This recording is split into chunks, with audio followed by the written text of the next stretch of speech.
वर्षानगर ते प्रतिभानगर या मार्गावरून आज दुपारी 3च्या सुमारास शिवाजी पेठेत राहणारे दत्तात्रय कोंडेकर हे त्यांचा मुलगा साईराज याला घेऊन दुचाकीवरून निघाले होते.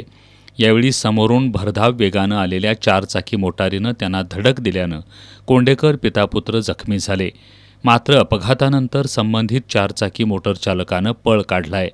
दरम्यान घटनास्थळी जमलेल्या नागरिकांनी जखमी अवस्थेतील कोंडेकर पितापुत्रांना उपचारासाठी एका खाजगी रुग्णालयात नेलं. अपघाताची माहिती मिळताच राजारामपुरी पोलिसांनी घटनास्थळी येऊन माहिती घेतली. दरम्यान हा अपघात पाहणाऱ्या स्थानिक नागरिकांनी दिलेल्या माहितीनुसार दुचाकीला धडक देणारी ही चारचाकी मोटार एका माजी जिल्हा परिषद सदस्याच्या पतीची आहे. या अपघातानंतर सायंकाळपर्यंत राजारामपुरी पोलिसात कोणतीही तक्रार दाखल झाली नव्हती.